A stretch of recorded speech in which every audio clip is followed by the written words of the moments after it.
Mari kita mengakui iman kita, Yesus adalah Kristus, anak Allah yang hidup. Mari kita saling memberi salam. Saudara adalah murid Kristus. Judul khotbah hari ini adalah Timotius, sang murid.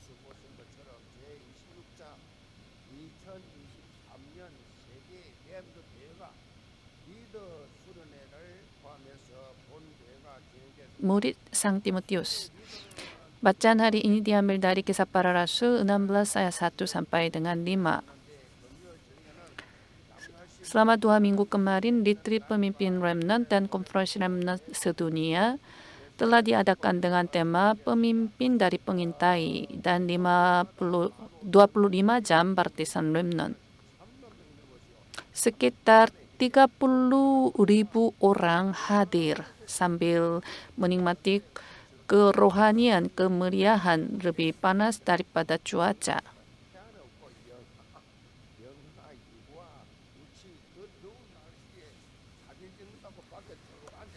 Anak-anak kecil, anak TK, anak SD, anak SMP, anak SMA sangat banyak berkumpul dan ikut konferensi ini.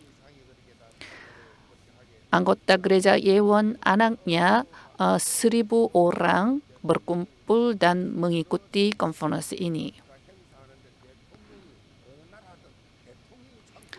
Presiden dari Vanuatu juga ikut konferensi ini. Sejarah gereja Korea pun kali ini untuk pertama kali.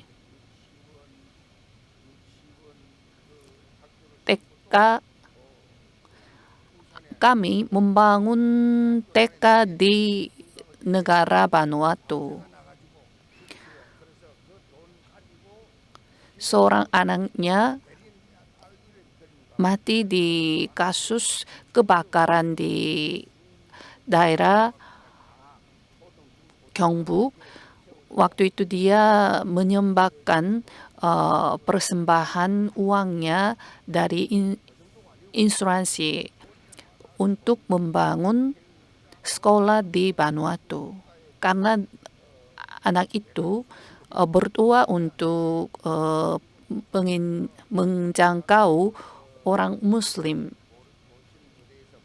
Oleh sebab itu dia belajar bahasa Arab, tetapi dia tiba-tiba meninggal dunia ini. Jadi dia memberi persembahan kepada negara Vanuatu untuk membangun sekolah. Oleh sebab itu Presiden Vanuatu sangat bersyukur kepada seorang anaknya Korea. Jadi dia ikuti konferensi ini.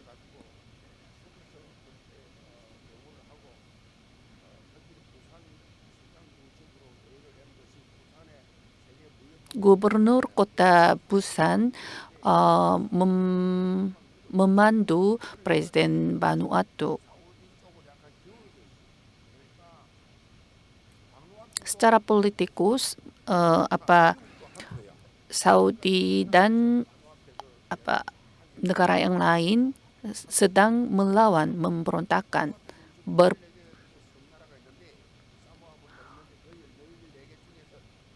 Di Oseania ada 14 pulau termasuk Vanuatu. Vanuatu muncul para politikus asal dari Vanuatu.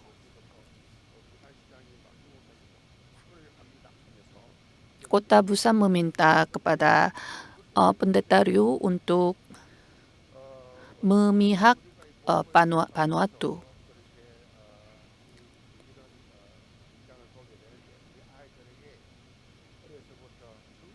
Sejak kecil mereka harus menangkap perjanjian Tuhan. Sejak kecil anak-anaknya harus menerima perjanjian Tuhan untuk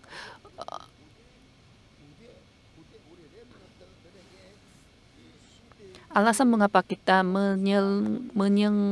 menyelenggarakan konferensi Remnan Sedunia ini adalah satu saja, supaya kita membesarkan generasi berikutnya dengan firman Tuhan dan menyampaikan perjanjian Tuhan kepada anak-anak generasi depan agar mereka menjadi puncak gerakan penginjilan.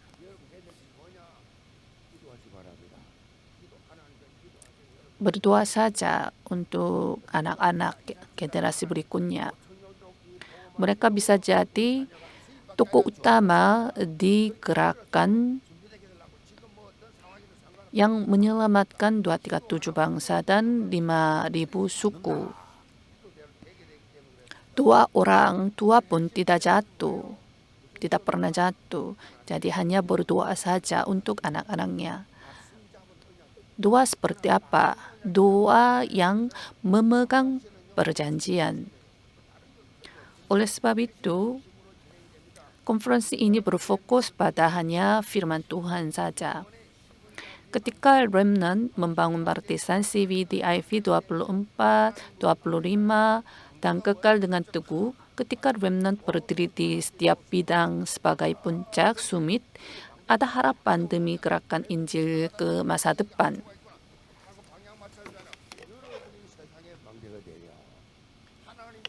Saudara harus menjadi baptisan di ladang saudara. Kemanapun saudara pergi, kemanapun saudara berada, saudara harus menjadi baptisan ladang saudara. Agar orang lain bisa melihat baptisan saudara.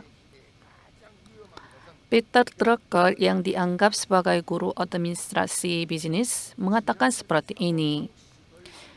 Pada masa perubahan drastis, yang paling berbahaya itu bukan perubahan drastis itu, tetapi pada cara berpikir lama yang dibuang. Dikatakan bahwa sekarang kita hidup di dalam masa perubahan drastis. Sama seperti anggur yang baru, harus diisikan ke dalam kantong kulit yang baru. Pada masa perubahan drastis, tidak mungkin untuk bertahan hidup dengan paradigma yang lama.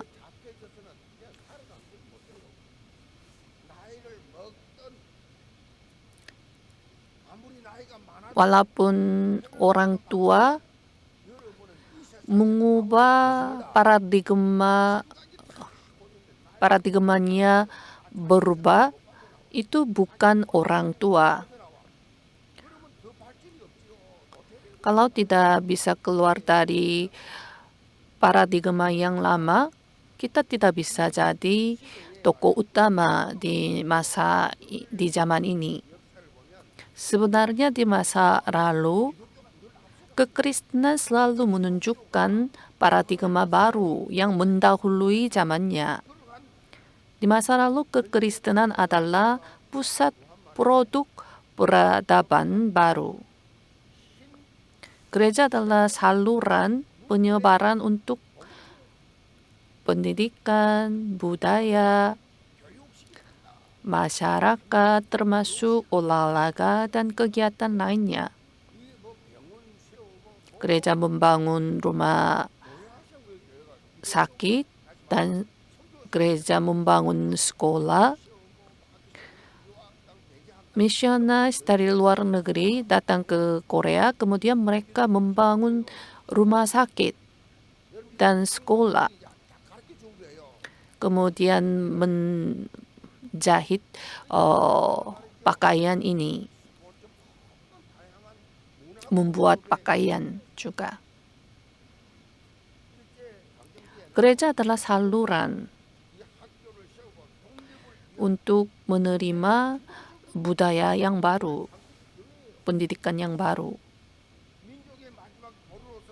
Pada masa penjajahan Jepang, kekristenan membangun sekolah dan memelihara orang berbakat untuk kemerdekaan dan memberi misi sebagai pemimpin suku bangsa.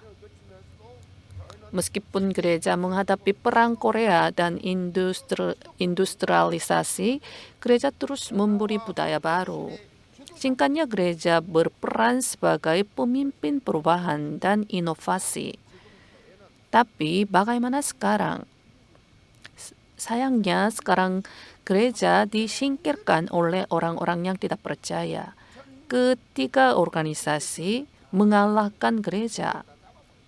Gereja disingkirkan juga oleh organisasi agama lain.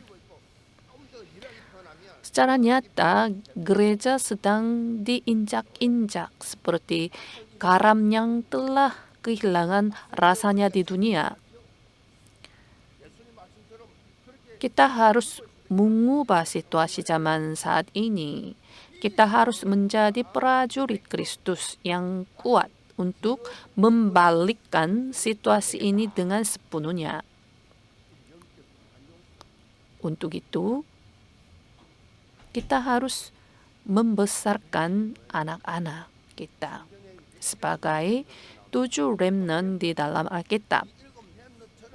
7 remnant tidak membiarkan diri mereka di dalam keberadaan budak, tawanan, jajahan. Tidak apa-apa kalau anak yang memegang perjanjian yang benar, Tuhan pakai anak itu. 7 remnant dulu, 7 remnant tidak membiarkan diri mereka di dalam keberadaan budak, tawanan, jajahan. Mereka tidak tertipu. Sebaliknya mereka mengubah ratang mereka dan menyaksikan Tuhan yang hidup dan memuliakan nama Tuhan ke seluruh dunia. Di tengah situasi itu, dengan demikian, jika generasi berikut kita akan berdiri sebagai pengintai terang untuk menyelamatkan segala bangsa, itu cukup. 2393. Itulah jawaban. Kita memiliki gambar Tuhan, rupa Tuhan. Tuhan memberi kekuatan tata. Tuhan sendiri melakukan pekerjaan Tuhan.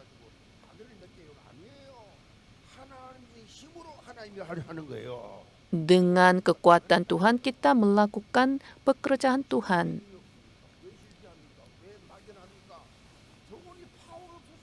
Kenapa saudara tidak memiliki kekuatan? Karena saudara masih belum pernah mengalami kekuatan tata. Lagu pujian itu salah satu pesan, bukan hanya nyanyi.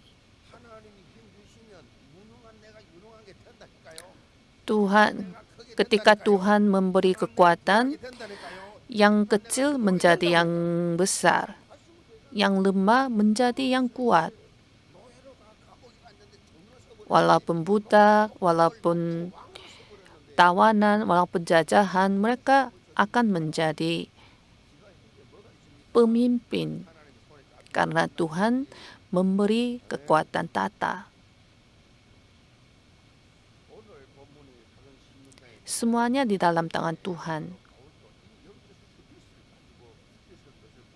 Dalam Kisah Para Rasul pasal 16, 2000 tahun yang lalu, Rasul Paulus juga memiliki pikiran rohani yang sama. Paulus membesarkan remnant Sang Timotius sebagai murid Kristus mutlak.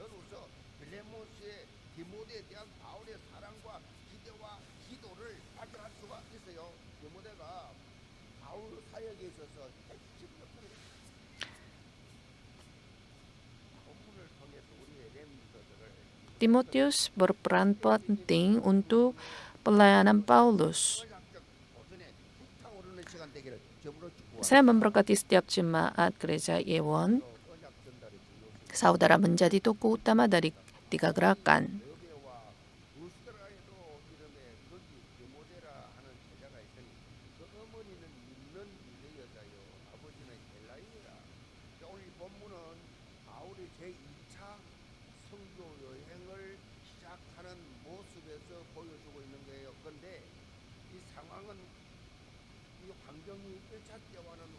sang murid.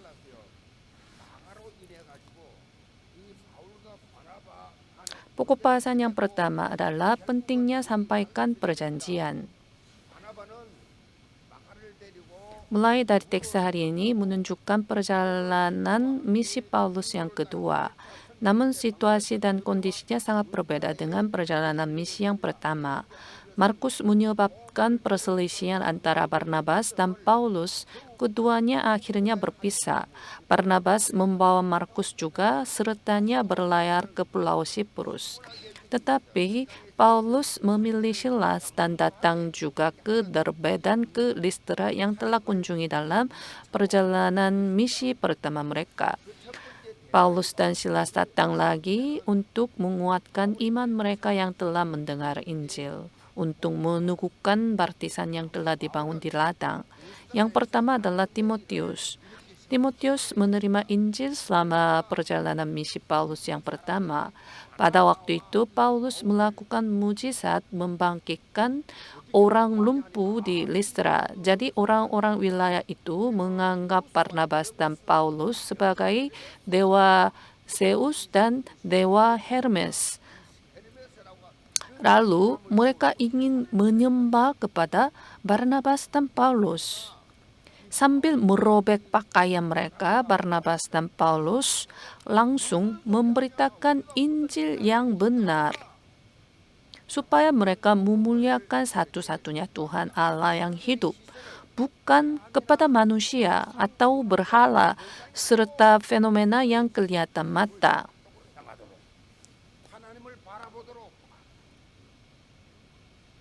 Untuk melihat, memandang satu-satunya Tuhan. Dalam kondisi itu, Timotius menerima Injil.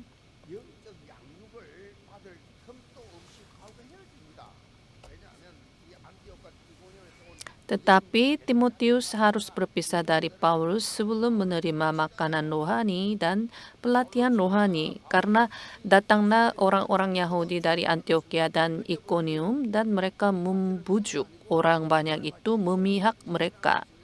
Lalu mereka melempari Paulus dengan batu dan menyeretnya ke luar kota karena mereka menyangka bahwa ia telah mati. Akan tetapi ketika murid-murid itu berdiri mengelilingi dia, bangkitlah ia lalu masuk ke dalam kota Listra. Keesokan harinya berangkatlah ia bersama-sama dengan Barnabas ke Derbe untuk bertemu lagi dengan Timotius dan melayani Timotius.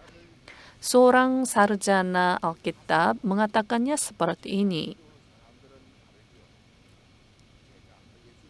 Murid. Menjadikan murid.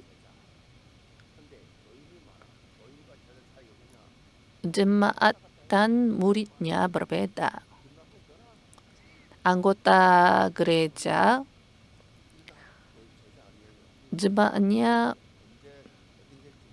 meninggal gereja ketika tersinggung, mereka meninggalkan gereja, tapi muridnya berbeda. Muridnya berdoa bersama, melayani bersama, dan mengikuti hanya Kristus. Itu adalah murid. Di gereja Korea pun sekarang tidak ada murid Kristus, murid yang menerima pelatihan. Seorang sarjana Alkitab mengatakan seperti ini, Paulus berada di sana ketika Stefanus dilempari batu sampai mati. Timotius berada di sana ketika Paulus dilempari batu sampai mati di Listra. Sama seperti kemartiran Stefanus berdampak besar kepada Paulus, penampilan Paulus yang dilempari batu dan diseret keluar kota itu berdampak besar juga kepada Timotius. Dalam 2 Timotius 3 ayat 11, engkau telah ikut menderita penganiayaan dan sengsara seperti yang telah kuderita di Antioquia dan di Iconium dan di Listra. Semua penganiayaan itu kuderita dan Tuhan telah melepaskan aku daripadanya. Ayat ini menegaskan bahwa Timotius berada di sana. Ketika Paulus memulai perjalanan misi yang kedua, alasan mengapa dia langsung bertemu dengan Timotius dahulu adalah agar menyampaikan perjanjian yang benar dan menjadikannya rekan sekerja dalam penginjilan. Sebenarnya Timotius adalah remnant yang sangat layak untuk penginjilan misi karena ibunya adalah orang Yahudi dan ayahnya adalah orang Yunani. Dalam istilah saat ini, dia adalah seorang TCK, Third Culture Kids, yaitu anak-anak yang memiliki budaya yang ketiga. Hal ini mengacu pada mereka yang tumbuh mengalami budaya dua atau lebih ketika dibesarkan.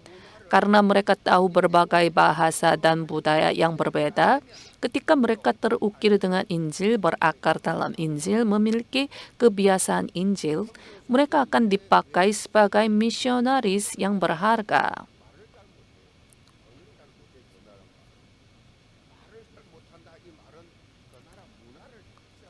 Misionaris yang lama tidak berbahasa tempat itu, oleh sebab itu tidak berhasil. Budaya itu berarti bahasa. Ketika saudara tidak memahami budaya, tidak bisa pakai bahasa, tidak bisa memahami budaya. Ketika kami memberi persembahan kepada mereka, mereka mengambil uangnya sendiri. Hal itu tidak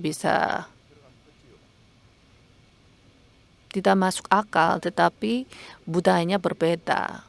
Dengan pikiran saya tidak bisa memahami, tetapi budaya merekanya berbeda dengan pikiran saya.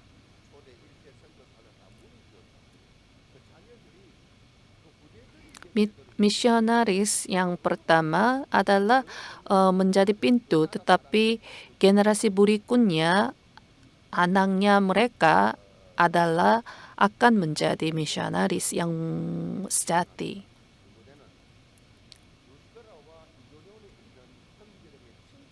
Dalam ayat 2, Timotius ini dikenal baik oleh saudara-saudara di Listra dan di Iconium.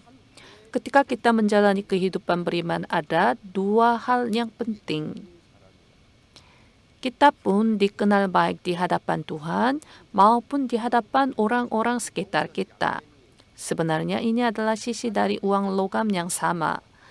Karena apa yang diakui oleh Tuhan termasuk apa yang memberi pengaruh yang baik bagi orang-orang sekitar kita. Tidak masuk akal untuk mengatakan bahwa mengenal Tuhan dengan baik, padahal tidak mengenal orang-orang sekitar kita.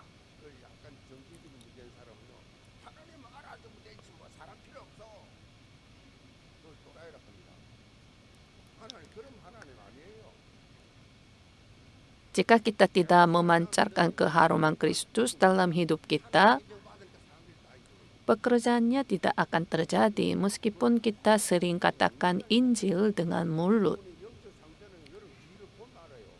Kondisi rohani saudara tergantung pujian dari sekitar orang-orang sekitar saudara.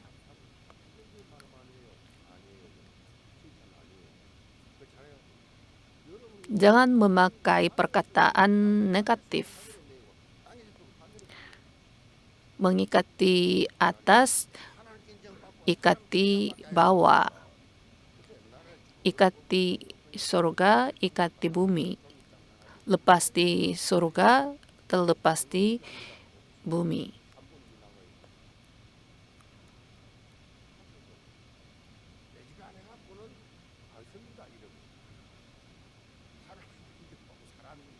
Kita harus diakui di hadapan Tuhan maupun di hadapan orang-orang sekitar kita.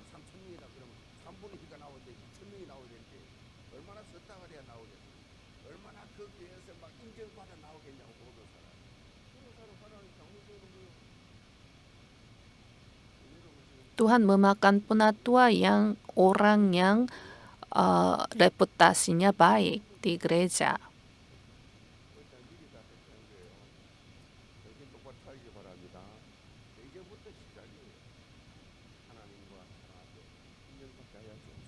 Kita pun dikenal baik di hadapan Tuhan maupun di hadapan orang-orang sekitar kita. Ini bukan perkataan saya, tetapi perkataan Alkitab. Keharuman Kristus dalam hidup kita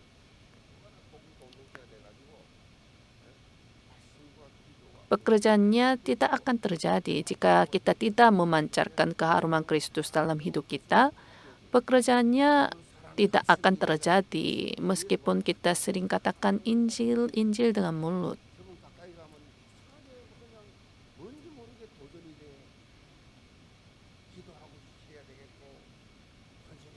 Ketika saya mendekati seorang, saya merasa bahwa saya ingin menantang diri perjanjian karena penampilan tindakan dia. Kemampuan Timotius untuk menjalani kehidupan yang dikenal baik, kehidupan yang memberi pengaruh rohani, didasarkan pada pendidikan perjanjian. Dalam ayat 1 ada ungkapan yang unik, bukan hanya ibunya tetapi ibunya yang telah menjadi percaya. Ibunya adalah seorang Yahudi dan telah menjadi percaya. Dalam 2 Timotius pasal 1 ayat 5, Paulus berbicara tentang seberapa baik ibunya mengajarkan perjanjian. Sebab aku teringat akan imanmu yang tulus ikhlas, yaitu iman yang pertama-tama hidup di dalam nenekmu Lois dan di dalam ibumu Eunike dan yang aku yakin hidup juga di dalam dirimu. Dikatakan bahwa perjanjian disampaikan dengan sangat baik kepada anaknya. Ibunya lebih penting daripada ayahnya. Saya juga memberi pengaruh dari ibu saya.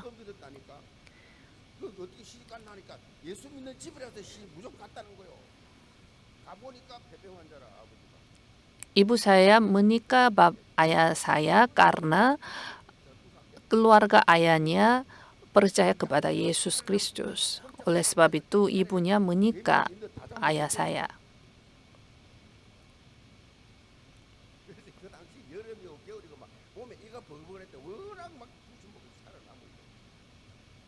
Untuk hidup dia makan sembarangan. Dia hanya melihat orang yang percaya kepada Yesus Kristus. Dia beribadah dan berdoa untuk keluarga.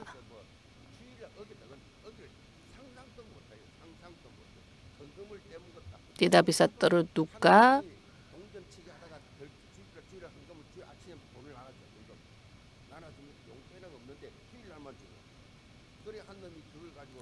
hari Minggu ibu saya memberi uang persembahan kepada anak-anaknya.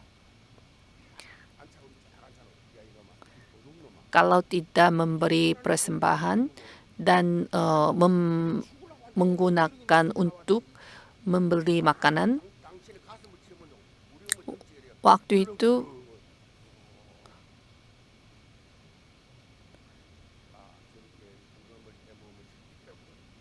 ibu saya sangat marah. Ibu saya memberi pengaruh rohani kepada anak-anaknya. Setelah pensiun, dia membaca Alkitab sambil menangis. Air matanya turun di Alkitab.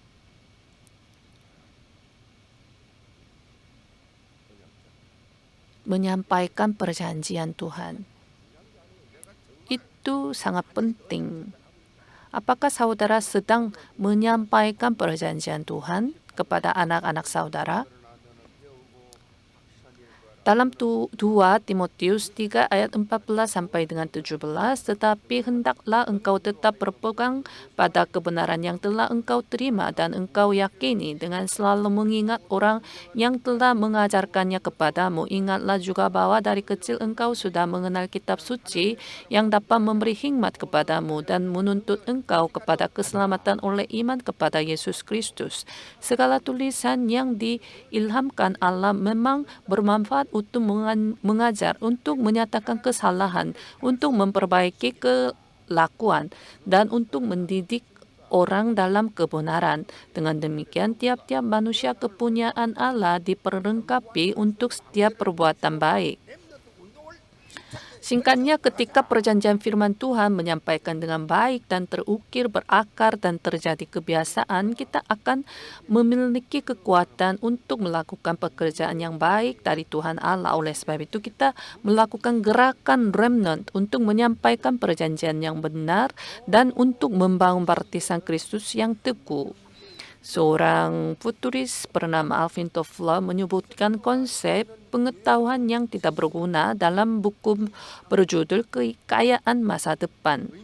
Semua pengetahuan memiliki umur yang terbatas dan pengetahuan yang berguna pun akan menjadi pengetahuan yang tidak berguna. Demikianlah pengetahuan duniawi. Seiring dengan waktunya berlalu, pengetahuan yang berguna, sangat berguna, berubah menjadi pengetahuan yang tidak berguna. Tetapi firman Tuhan itu berbeda. Rumput menjadi kering, bunga menjadi layu, tetapi firman Allah kita tetap untuk selama-lamanya. Kehidupan yang dibangun dengan firman Tuhan yang tetap sama baik kemarin maupun hari ini dan selama-lamanya. Itu akan menjadi baptisan yang kokoh.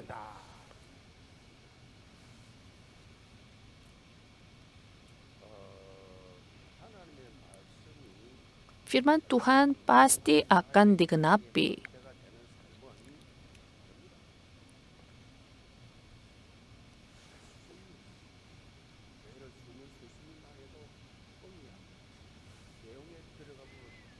Walaupun saudara ikut ibadah beberapa tahun tetapi tidak ada firman Tuhannya di dalam hati saudara, itu tidak berguna.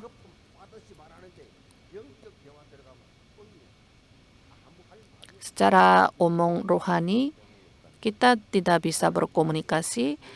Mereka pasti tidak ada baptisan firman Tuhan. Kiranya bangunlah baptisan firman. Saya memberkati setiap jemaat Gereja Yewon, kiranya setiap saudara, khususnya para remnant, menjalani kehidupan dan berdiri sebagai tokoh utama untuk menyelamatkan 237 bangsa. Pokok bahasan yang kedua adalah kehidupan yang memprioritaskan Injil dalam ayat 3, dan Paulus mau supaya dia menyertainya dalam perjalanan. Paulus menyunatkan dia karena orang-orang Yahudi di daerah itu, sebab setiap orang tahu bahwa bapaknya adalah orang Yunani. Rasul Paulus membawa Timotius ke ladang misi berikutnya untuk melatih pemuridan. Namun, satu hal yang unik adalah Timotius disunat terlebih dahulu. Lukas yang merupakan penulis kitab Kisah Para Rasul mengatakan alasannya karena orang Yahudi berada di sana. Dalam Kisah Para Rasul pasal 15 menunjukkan doktrin yang penting. Dalam ayat 1, beberapa orang datang dari Yudea ke Antioquia dan mengajarkan kepada saudara-saudara di situ, jikalau kamu tidak disunat menurut adat istiadat yang diwariskan oleh Musa, kamu tidak dapat diselamatkan. Beberapa orang di sini adalah orang-orang yang menerima Injil di antara orang Farisi. Mereka masih di bawah tuntutan Taurat dan mereka memaksakan sunat pada orang percaya dari orang bukan Yahudi. Sehingga ada perdebatan besar tentang apakah sunat itu menjadi syarat untuk diselamatkan atau tidak. Pada waktu itu Paulus, Barnabas, dan para pemimpin gereja Antioquia menyaksikan bahwa ketika mereka memberitakan Injil Kristus Yesus kepada orang bukan Yahudi di Yerusalem, Tuhan Allah memberi Roh Kudus dan memberi keselamatan kepada orang bukan Yahudi yang belum bersunat. Itu bersaksi bahwa keselamatan hanya melalui sunat adalah doktrin palsu. Sehingga pada akhirnya kita dapat diselamatkan melalui satu-satunya Yesus Kristus. Bukan karena perbuatan baik atau Taurat, tetapi karena kasih karunia oleh iman. Oleh sebab itu mereka menarik kesimpulan bahwa jangan memaksakan sunat. Namun, Paulus menyunat Timotius bertentangan dengan apa yang disimpulkan. Mengapa? Paulus melakukan ini karena dia mempertimbangkan orang-orang Yahudi di daerah itu yang belum mengenal Injil. Dengan kata lain, dia memberi perhatian kepada mereka yang lemah dalam iman. Dia berharap mereka juga mendengar Injil dan menerima Injil. Pikiran Paulus ini dapat ditemukan di dalam surat-surat Paulus. Hal yang sama berlaku ketika ada konflik di gereja Korintus mengenai korban kepada berhala, tapi tidak penting untuk memakannya atau tidak memakannya. Pentingnya adalah jika saudara memakan makanan korban persembahan kepada berhala menjadi pencobaan bagi mereka yang lemah dalam iman. Jangan memakannya. Paulus selalu memilih kebaikan demi Injil dan memprioritaskan Injil dalam pilihan dan tindakannya. Dalam 1 Korintus 9 ayat 19, sesungguh pun aku bebas terhadap semua orang. Aku menjadikan diriku hamba dari semua orang, supaya aku boleh memenangkan sebanyak mungkin orang.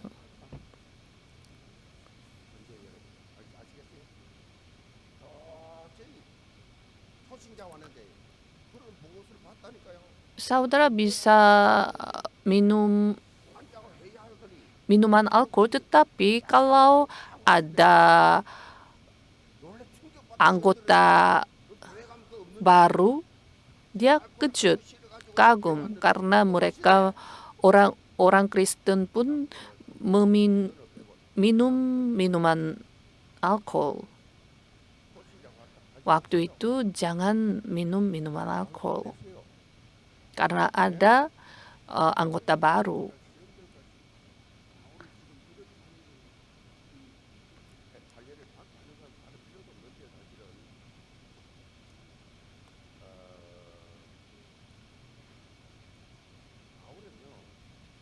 Paulus mengakui bahwa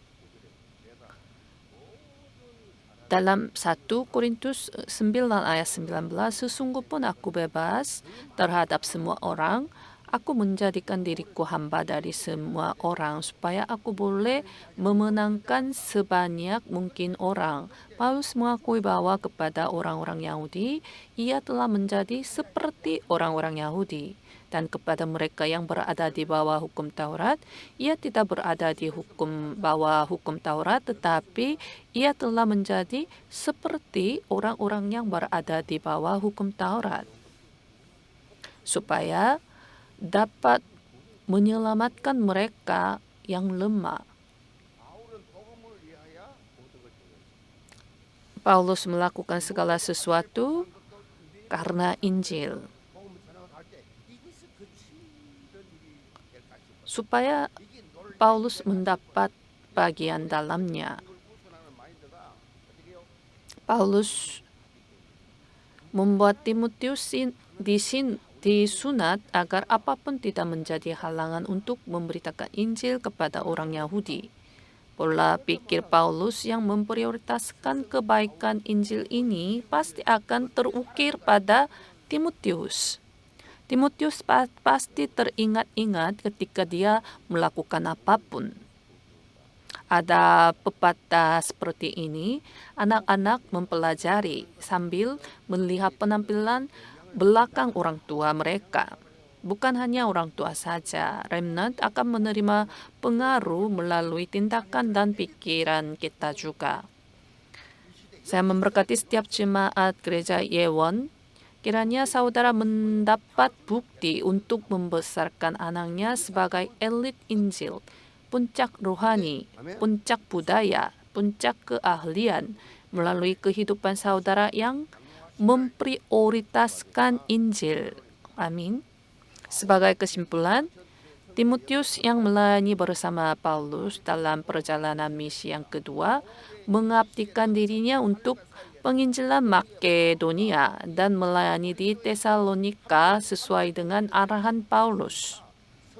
Kemudian ia bergabung dengan Paulus di Korintus dan melakukan gerakan penginjilan bersama di Korintus. Lalu ketika Paulus pulang ke Yerusalem setelah mengakhiri perjalanan misi yang ketiga, Timotius juga menemani Paulus. Setelah itu, Timotius melayani jemaat di Efesus ketika Paulus menulis surat terakhir 2 Timotius di penjara Romawi. Timotius melayani sebagai pendeta di Efesus setelah kemartiran Paulus dan menjadi martir selama penganiayaan Kaisar Domitianus.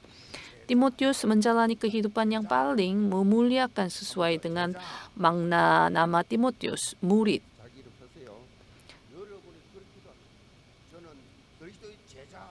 Timotius sang murid. Amin. Saya adalah murid Kristus.